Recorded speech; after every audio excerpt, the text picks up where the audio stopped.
370 हटने के बाद पहली रैली में पीएम मोदी ने चला कश्मीरियों का दिल छूने वाला दांव, इस तरह जताई नातेदारी।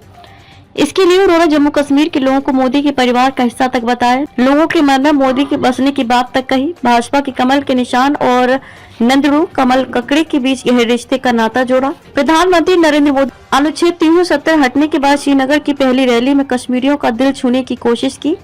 इसके लिए उन्होंने जम्मू कश्मीर के लोगों को मोदी के परिवार का हिस्सा तक बताया, लोगों के मन में मोदी के बसने की बात तक कही। भाजपा के कमल के निशान और गहरे रिश्ते का न लोकसभा चुनाव से ठीक पहले उन्होंने परिवारवादी पार्टियों पर हमले कर भाजपा के चुनावी अभियान को धार देने के साथ ही ये जताने की कोशिश की कि केवल भाजपा ही उनकी हिमायती है, अन्य पार्टियां केवल अनुच्छेद 370 की आड़ में अपनी स्वार्थ सिद्धि में लगी हुई थी। अब 370 हटने के बाद सबको समान अवसर व मौके मिलने लगे हैं तो वे परेशान हैं। प्रधानमंत्री की रैली में जुटी भारी भीड़ से ये संदेश देने की कोशिश की गई कि अनुच्छेद 370 हटाने को लेकर कश्मीरियों के मन में किसी प्रकार की दुविधा नहीं और न ही उनमें इसे लेकर किसी प्रकार का विरोध है।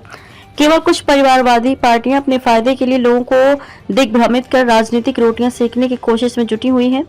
रैली में काफी तादाद में आम कश्मीरियों के साथ ही सिख महिलाएं, युवा भी जुटे। रैली स्थल पर हर हर मोदी, घर घर मोदी के नारे भी गूंजते रहे। रैली स्थल पर सरकारी योजनाओं के लाभार्थियों से सीधा संवाद कर प्रधानमंत्री ने ये संदेश देने की कोशिश की कि अनुच्छेद 370 हटने के बाद 2019 से तस्वीर काफी बदल गई है। लोगों के जीवन स्तर में सुधार हो रहा है, सुदूर तक लोगों को आजीविका का लाभ मुहैया कराया जा रहा है। इसमें सरकार हर संभव सहायता कर रही है।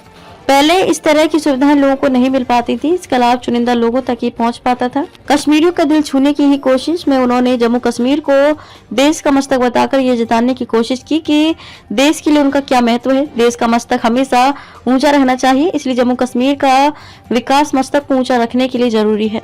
अन्य पार्टियों के लिए भी पहुंचे, रैली पर टिकी रही निगाहें। रैली में अन्य पार्टियों के लिए भी दिखे। पूर्व उप मुख्यमंत्री मुजफ्फर बेग पत्नी सफीना बेग के साथ पहुंची। इसके अलावा अपनी पार्टी के नेता व श्रीनगर के पूर्व मेयर जुनैद मट्टू, पूर्व डेप्यूटी मेयर भी पहुंचे। रैली पर कांग्रेस नेता व पीडीपी की भी निगाहें रही। सभी ये जानने के लिए बेकरार थे कि प्रधानमंत्री रैली से किस बात पर निशाना साधते हैं, किस चीज को तवज्जो देते हैं और कश्मीरियों के लिए क्या तोहफा देते हैं।